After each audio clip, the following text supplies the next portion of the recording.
I think oftentimes people feel so entitled to understanding the reasons for why we do things that we forget that we don't even have to explain to them in the first place. A part of being an unapologetic Muslim is knowing that even though it is difficult, that you will be all right because Allah has your back. By just existing, Allah has given you so much value. You don't have to explain why you're not oppressed. You don't have to explain why a man didn't force you to wear it.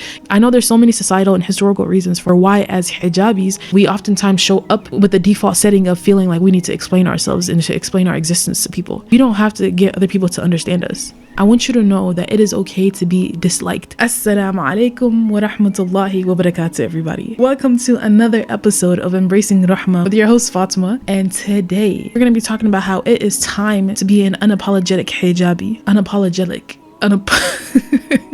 It is time to be an unapologetic hijabi, and we're going to talk about some of the many ways that you can do that, inshallah. I felt like this episode was extremely necessary because so many of us women struggle with being unapologetic when it comes to just showing up as the proudest version of yourself that you can, especially as a Muslim woman where so many people have opinions about our existence. We're going to talk about what is your why when it relates to hijab and use that to be the driving force to inspire you to keep pushing forward, okay? And then we're going to talk about navigating opinions of yourself, navigating opinions of other people, whether they be good, bad, everything in between. We're going to talk about situational things like, what if I struggle with finding opportunities while being a hijabi or a niqabi? What if I'm the only one in my family or my friend group who wears it? What if people stare at me? And if you would like, skip to whichever part is most interesting to you. That way you can get exactly what you need from this video, inshallah. So inshallah, we're going to dive into all these different things. But first and foremost, we're going to start with the most important part, which is defining what is your why. This is one of the most important things, I believe, is whether you live in the West or in a Muslim country, knowing what your why is, because the more you know why you're doing something, the more intentional you can be, and the less likely someone is to knock you off your path. Someone being other people or shaitan, right? Because people can be agents of shaitan, okay? Everybody and their mom has something to say about our existence, but you know whose opinion matters the most? Number one, Allah's, and number two, yours. The more firm you are in whatever foundation it is that you build for yourself, baby girl, you are going to be okay, inshallah. Why? Because you won't fall for anything. You'll be so firmly rooted and you'll have such high self-respect for yourself because you understand why you're doing what you're doing. So without further ado, I just want to thank so many of y'all for reaching out to me and letting me know the struggles that y'all face with hijab. Some of y'all told me that, you're the only one in your family who wears hijab. Some of y'all told me that your family's literally telling you, hey, don't wear it. Enjoy your youth. You can worry about this later on, as if we are promised another second, let alone tomorrow. Some of y'all have been telling me, that you feel ugly, that you feel like you are not firmly rooted in understanding why you even have to wear hijab in the first place. But don't worry, we got each other's backs. With that being said, if you haven't watched any of the previous videos in the decolonizing hijab series, of which this one is the third, make sure y'all go back and y'all listen or watch the other videos. With that being said, let's jump straight into your why. What is your why? I feel like this is one of the most important things that you can do for yourself as a hijabi, because when you know what your why is, hear me out. When you know why you're wearing hijab, it becomes that much easier to practice it, because you're going to be tested with difficulties regardless. To be honest, you're going to be tested with difficulties whether you practice hijab or not. But when you wear hijab, you're faced with difficulties for the sake of Allah, to draw nearer to Allah. Because really, at the end of the day, what is hijab? My girls know I say this all the time. Hijab is a tool that is meant to draw you nearer to Allah. Does it mean that you're going to be righteous because you practice hijab? No, it doesn't. It doesn't automatically mean that. But it does mean that when you practice hijab, you have a tool that Allah prescribed upon us because He believed that it could help us draw nearer to Him. And I don't know about y'all, but if the maker of the universe tells me, go ahead and do this thing and it's going to bring you potentially closer to me, I'm going to go ahead and do it with the right intentions, of course. I just want y'all to remember your why. Hijab is not just a piece of cloth. It is a state of being. So after you finish watching this, I want you to take a little bit of time, figure out what your why is, write it down. Memorize it, think about it, and that's going to be one of your main affirmations whenever you are facing difficulty, inshallah, because you're going to think back on it and be like, hold up, I got a reason for why I'm doing this. You know what I mean? So let's jump straight into navigating opinions of yourself when it comes to hijab, because y'all know all the thoughts that can be swirling in your mind as a hijabi, all the positive thoughts, the negative thoughts, the self-demeaning thoughts, the self-deprecating thoughts. I wanted to talk about that because I feel like it's so important when you want to practice living life as an unapologetic hijabi that we address some of the thoughts that can go on in our heads, when we're really struggling. Because unless you're living in a place where you're going to be persecuted often, physically for wearing hijab, majority of the struggle be in our heads for real. I want you to remember when you're navigating the opinions that you have of yourself and the thoughts, that just live in our minds subconsciously, remember that Allah has given you a high status. What is this person gonna think? What is that person gonna think? Before the person even has a chance to think anything negative, because I filled in the gaps for them. I was my own worst enemy. And I promise you, y'all, like, this is so much more common than you think and than you expect. And I think one of the ways that we can practice self-care as unapologetic Muslim women is by consciously putting those thoughts in their place. And we don't have to limit ourselves before other people. And I don't know about y'all, but I don't want that for you, and I don't want that for me. If you watch some of my other videos or listen to some of the other podcast episodes, you'll know that I talk about this concept all the time of shaitan exploiting our insecurities as a way to take us off the straight path. Because if you really think about it, like, what is the best way to make you ungrateful as a servant of Allah? By making you think that you are not intentionally crafted the way that you are. Allah has handpicked every single thing about your physical being. You feel me? And shaitan likes to take advantage of the fact that we can tend to, have an alternative opinion. So I want you to remember that Allah has given you value. Allah has given you so much value. Alhamdulillah, alhamdulillah, alhamdulillah. Like, even just being a Muslim, just existing. By just existing, Allah has given you so much value. Really peep that. Think about it. I know people like to say, oh, well, just don't care. Bruh, it's not that easy. It is not that easy to just not care. If we can reprogram and, reframe the way that we think about things, inshallah, it could potentially help us draw nearer to Allah and like be more conscious of Him. But then also just give ourselves more grace and more mercy, because Allah does not want to make things hard for you.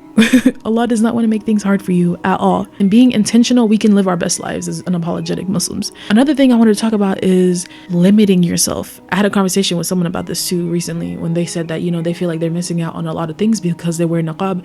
And I was like, baby, why do you think that you're missing out? Like, what are you missing out on because of it? Like, besides other people seeing your face, you know what I mean? And the person was like, I feel like I can't do the things that other people can do because I wear niqab. And I was like, what do you mean? She was like, like, I can't go skating, I can't do this, I can't do that. When we really got down to the nitty gritty of it, she was like, I don't want other people to think certain things about me. My sister tells me this all the time, that the human mind is a muddled place. We can't trust other people's opinions of us completely. You know what I mean? Let's say someone looks at you negatively and thinks, oh my God, look at her, like, she's so oppressed. Why is she even wearing all those clothes? She could just be wearing pants. Okay, baby, and you could just be wearing everything that I'm wearing too. We do not have to give validity to the unfounded opinions of other people. And let's also not forget that in your journey of becoming an unapologetic hijabi, anticipating negativity is going to drain you. When you constantly have the thoughts of, oh, what are people going to think? What is that person going to say? What are they going to look at me like? You are carrying this difficult, heavy burden that is oftentimes not talked about. Like, anticipation is a burden, I promise you. Allah does not want to make things difficult for you. And honestly, unless you're like living in a place that's like really, really like racist and people are like outwardly gonna come to you and talk wild to you, we are often not as relevant to other people as we think we are. Majority of people will probably just look at you, and they may have some positive or negative thoughts associated with, your existence in their mind. But that is just that. And I'm gonna say this out loud for myself and anyone else who's listening. We do not have to personalize the opinions of other people. We don't have to take the opinions of other people when it comes to the way that we look and the way that we show up, the way that we exist, seriously. We don't have to do that. It is not a requirement. So the next time someone sits there and starts looking at you in public, or someone says something crazy to you, whether it's someone that you know, someone you don't know, I want you to take a moment and remember that you are on a path to draw nearer to Allah. I think oftentimes in anticipating, we end up giving more legitimacy to other people's opinions of us rather than our own. Someone else's opinion of you does not matter more than your own. It goes without saying though, sometimes we got to be checked a little bit. I also wanted to, remind y'all that you do not have to explain your decisions or your existence to anyone. I know this is especially relevant to the girls that live in non-Muslim countries, but you don't have to explain your decision to practice hijab or niqab like to other people. You don't have to do it at all. You don't have to justify your reasons for doing it. You don't have to explain why you're not oppressed. You don't have to explain why a man didn't force you to wear it. You don't have to do none of that. I think oftentimes people feel so entitled to understanding the reasons for why we do things that we forget that we don't even have to explain to them in the first place. It goes without saying though, like if someone genuinely wants to have a conversation with you, that's one thing. And I know we don't always know other people's intentions, but you can usually tell if someone's up to no good when they're asking you something. Like if someone's just being like aggressive and just wants to argue and stuff, you don't have to explain to them. You can just be like, well, I love it, And we live in the age where almost everyone has access to some sort of, device that they can go online and actually look for the answers to the things that they want to ask you. I know there's so many societal and historical reasons for why as hijabis, we oftentimes show up with the default setting of feeling like we need to explain ourselves and to explain our existence to people. We don't have to get other people to understand us. I want you to know that it is okay to be disliked. It is okay to be the weird one. It is okay to be the odd one out. That is all okay. And I think the sooner that we recognize that, even our beloved Prophet ﷺ told us that Islam came as something strange. It's going to return to being something strange. Baby, we are weird. Now let's move on to the next segment, which pretty much focuses on how to navigate the opinions of others. I think one of the ways that have been most effective for me for navigating, the negative opinions of other people has really truly been being firm and strong on my affirmations. And affirmations being, the things that you tell yourself when you are feeling triggered regarding something. One of my favorite ones is, are you paying my bills? I don't think so. From the outside looking in, people don't realize how strongly motivated we are by our desire to draw near to Allah and to get closeness to Him in the decisions that we make. So you could just remind yourself, listen, to each their own. They have their way of living life and you have your own way of living life. And same thing goes for, the people in our lives who are Muslims and who are essentially like trying to take you away from doing what's right for yourself. Some people literally have other priorities in their life. It doesn't make you better than them. It doesn't make them worse than you, right? I want you to separate the advice that people are giving you from who you are as a person, because those are two completely different things. These affirmations that you can tell yourself are really going to help you take control of your perspective and really shift your mindset, because no longer are you going to be sitting there swimming in the negative emotions that accompany feeling bad because other people don't agree with the way that you're living your life. We have the group of people who say, you're not even wearing it right, take it off. When that happens, I want you to think about your journey with hijab so far and how far you may have come. And think about the next step up from where you're at now. We have the people who compare you to other hijabis. Well, this person does this, why don't you do that? You're not that person. You're not that person. The way that I say navigate these opinions is truly think about what you're doing and ask yourself, is what I'm doing a means for me to draw nearer to Allah? If so, then make dua to Allah to keep you on this path and keep pushing forward. Keep putting one foot in front of the other, because I know it gets hard at times. I know that navigating this world with other people's opinions can be so difficult. Even our beloved Prophet ﷺ really struggled in his prophethood because the people in his life were just yapping. And that can really affect a person. I don't say any of these things without acknowledging the fact that it can be really difficult, very difficult.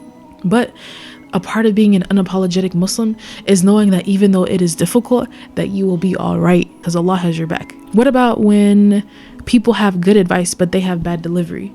Y'all know some people, who knows, it might even be you. I know I've had those moments. Navigating the good advice, but bad delivery, I think is even harder than navigating, at least for me, navigating, the bad advice. Because it's like, dang, I don't like how you telling me this. Like, you could be talking to me so much nicer. Why are you talking to me like this? Because I'm sensitive. With that being said, I think as Muslims, it's really important to remind ourselves to take the good and leave the bad whenever we can. There's even a story of Imam Ahmed ibn Hanbal, may Allah be pleased with him, where he was being persecuted in the middle of the street during his time. Like, he was getting beat up really bad to the point where he was in and out of consciousness because of what he was preaching. And so what happened is, I think it was some sort of criminal, I think it might have been a thief, and he comes to him and he sees him in the middle of him like getting close to giving up, and he's like, hold up, you about to give up? And I show up and I be, committing the crimes that I commit, and I get lashed, I get my butt beat, I serve the time for my crime, and you gonna give up and you're doing something good? But what did he do? Ahmed ibn Hanbal, he used that to fortify himself and keep it pushing, because he's like, you know what, that's right. I think too often we forget that a good message can legitimately come to you from anywhere. So that's just something to think about. So now let's jump into the situations. What if I have difficulty getting opportunities? One of the best bits of advice that someone gave me recently was actually Tahira. And if you don't follow her, make sure you do. Make sure you check out her channel. But I was talking to her and she was like giving me advice about this brand deal. And she essentially was like, like at the end of the day, you have to remind yourself, your sustenance comes from Allah. It doesn't come from people. So If you feel like you are going to be missing out when it comes to a job, or maybe you feel like you're going to be missing out when it comes to an internship, whatever, because of the way that you are showing up as a Muslim woman, as a proud hijabi, as a niqabi, then remind yourself that your sustenance doesn't come from them. It literally comes from Allah. I know it could be so easy to forget that because the money is passing through their hands or the opportunity is passing through their hands. But if it is written for you, it is written for you and no one else. Let's also not forget the fact that if someone's going to judge you because of how you show up, like as a hijabi, they're probably going to judge you for other things anyway. And I don't know if that's someone you really would want to work with. I do understand that sometimes there's extenuating circumstances, like some people are in dire need. What about if I'm the only one in my family or in my friend group who practices hijab? That is a big one. And I think for me, I can only speak from the perspective of, for me, I can't speak from that perspective. So I pray that inshallah, like the tips that I can give you from this next part are going to be, beneficial. But I would say try with whatever means that you have to find and build your community, whether it's in person, whether it's online, because I promise you an online community can be just as beneficial as an in-person one, sometimes even more so. Build your community of other women, of other girlies who are on the same path as you. And I promise you, or even join other communities that already exist, I promise you the sense of just like support that you get, not even like because other people are trying to support you, but just because they're naturally showing up as proud hijabis, that's going to have such an impact on you, inshallah. Like for me, for example, a couple of my friends wore niqab like before I did. And because they wore it and, I spoke to them about the reasoning behind why they wear it and stuff like that. And subhanAllah, like, I feel like Allah put those women in my life for me to be inspired to do the same thing, to be honest. Like, how often is it that you're with your friends and you're inspired to do something because they're doing it? I don't know if y'all are as impressionable as me, because girl, I be influenced. But alhamdulillah, like my friends influenced me towards good. And so I would definitely say that if you feel like you are not surrounded by people who, are practicing hijab, then definitely try to find your crew.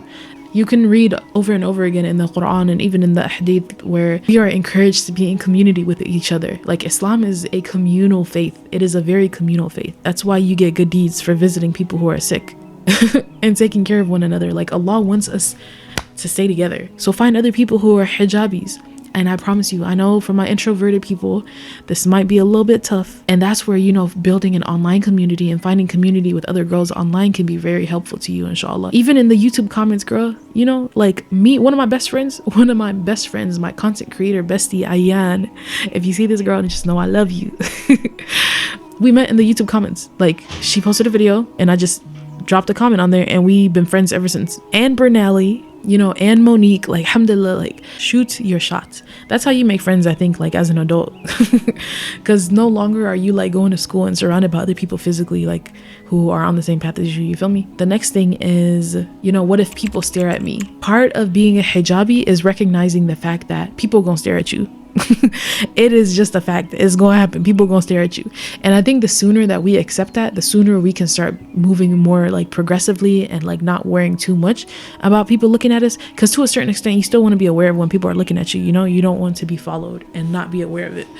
Not that I'm saying that's gonna happen to you, but I want to remind you not to try to guess people's motives too much. Because some people, for example, are not even aware of their facial expressions. They're just not conscious of it. They're not conscious of when they're frowning, smiling, like they're not conscious of when they got a little stank face. Some people just don't know. And then on top of that, some people are legitimately just curious and they've never probably seen anyone like you before. Like I remember having a conversation with someone once and they literally said like, I've never met a Muslim in real life before. And this is, living in Kansas City, Missouri. But I will say, like, if you are extroverted, I encourage you to start conversations with people. Like one of my best friends, Layla, when people look at her, she'll be like, oh, you want to take a picture? It lasts longer. Or something else, like she'll do like a staring contest with them. But she's bold. I ain't telling y'all to be like her. She bold. You can if you want to, but don't say I encourage you to do it. But yeah, subhanAllah, like I think like in navigating life as a hijabi can be so incredibly interesting. Like I remember one time this lady was looking at me and my friends and we were just cracking up in public. Like we were just living our lives, having the best time. And she was like, I'm so happy to see y'all. I'm so happy to see women who look like y'all in public because I don't see this often. You know what I mean? People legitimately don't see us often. And I think that's also one of the reasons why representation is important, but that's just me. But yeah, alhamdulillah, this essentially concludes today's episode. I want to remind y'all, make sure you take your time to figure out your why. Like I mentioned earlier before, why are you wearing hijab? Why is it important to you? May Allah make your journey of hijab a means to draw you nearer to Him, to expiate your sins, to, give you good deeds. May Allah make it easy for you and surround you with people who love you and support you in this journey. And may Allah unite us all in Jannah as people who reminded each other of Him. I love you all for His sake. Oh yeah, I gotta do the YouTuber outro. If you haven't subscribed to my channel on YouTube, followed me on Instagram, or followed my podcast on the different streaming platforms, connect with me on there. If you stayed this far, just know I love you and you are one of my girls. And I would love to connect with you. So with that being said, I love you all for His sake. Assalamu alaykum wa rahmatullahi wa barakatuh.